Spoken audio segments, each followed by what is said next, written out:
So this video is a little overdue. My laptop crashed. After a few repairs, it's back up and running. So without further ado, let's get into our next I Bleed Orange Forever.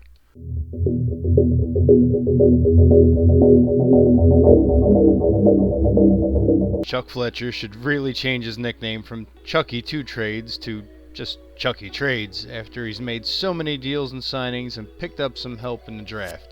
Here we break down the good, the bad, and the ugly. The team's biggest needs this offseason were to improve team defense, back up to Carter Hart, and upgrade team scoring. Let's see how they did. In our previous video, we covered the Ryan Ellis trade. I consider this trade a home run. In our good, bad, and ugly rating scale, this one ranks as good.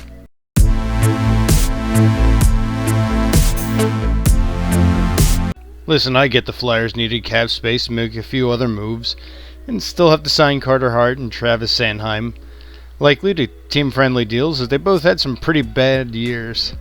But to give up so many assets for nothing, well, I can't grade this as anything but ugly. Say what you will about Gostisbehere, he was one of the Orange and Black's best defensemen last year, in both offense, scoring, and analytics. I think placing him on waivers hurt his value, but adding a second and a seventh pick as a sweetener, way too much.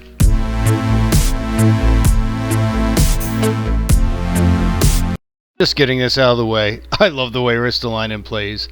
A big, physical, offensive rear guard who has played his entire career on some god-awful Buffalo teams. He's a real shot at being the Flyers' top defender this year. I predict he'll be a fan favorite for a long time to come. That said, I think Haig and a first-round pick could have gotten the deal done. Price was a little high, but this draft was unique, as a lot of players in this draft didn't play, so this makes it more of a crapshoot than normal. Unless Buffalo's draft pick, who was Isaac Rosen, defies the odds and becomes an NHL player, this might age favorably for Philly. My grade? Good/bad.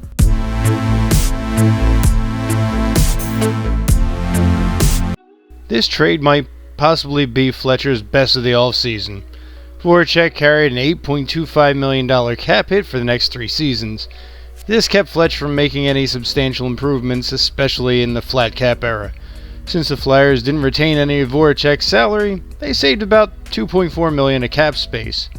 Atkinson is a shooter and a goal scorer, where Voracek is more of a pass-first mentality and a setup guy.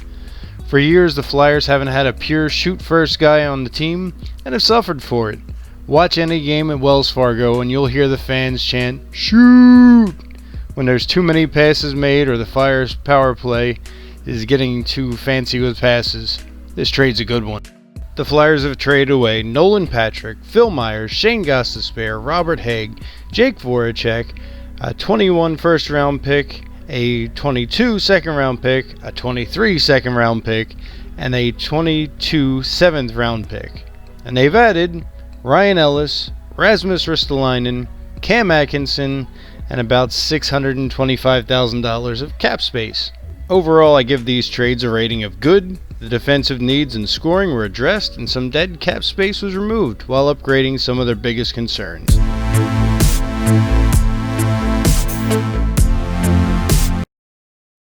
Well, I said the Flyers would sign Jones, and I wouldn't be happy. Well, it wasn't Seth Jones who signed a cringeworthy 8-year, $9.5 million cap hit contract with Chicago. This one's going to age like old milk. Got buyout written all over it. We got the next best Jones, Martin. And he's had some awful seasons in San Jose after taking them to the 2016 finals.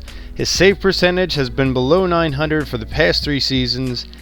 He's going to get a lighter workload than in San Jose, but if Hart falters again, I'm not sure Jones can be the guy to carry the team. This one's ugly. Jones addresses the team's need for a backup goaltender in the same way as when we were kids, we would put a trash can in a net when no one wanted to tend goal. Long live Pavel Trash Can A.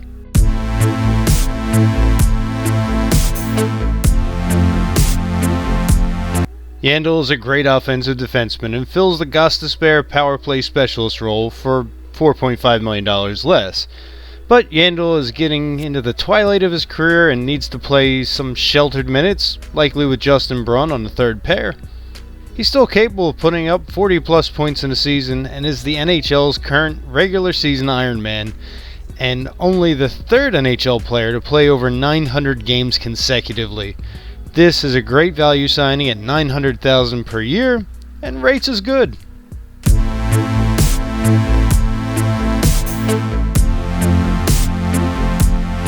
Nate Thompson, welcome back, buddy. The soon-to-be 37-year-old plays a solid defensive game, can help the PK, and is fantastic at faceoffs. Great value for a low cap hit. All I can say is good. Nothing major here, just some farmhand help. Only Adam Clendening likely being the 7th defenseman, maybe him or Sam Morin, if there's an injury or call-up. Overall, good, I guess. Okay, the first pick was 46 overall, but Samu Tomala I see as a Yuri Curry type player in the future.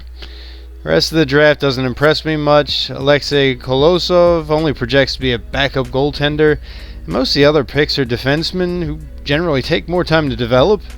Draft picks are said to be magic beans, but I compare this draft to the jelly beans from Harry Potter. Sometimes you get toffee, and other times... A loss. Earwax. Overall, I can say this draft was bad. Not a lot of information to draft on, no first round pick, and not a lot of hype.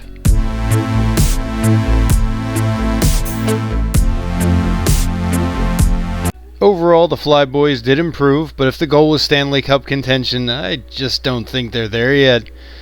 But the goal for improving the team's defense was achieved, goaltending not so much. But behind this upgraded team, Hart and Jones might be fine. Biggest questions now are, how does Carter Hart bounce back? Can this team develop chemistry together? And will they recover from the disastrous 2021 season? Only time will tell. If you like the video, please hit the like button. If you want to see more, hit subscribe and ring that bell. As always, thank you guys for watching.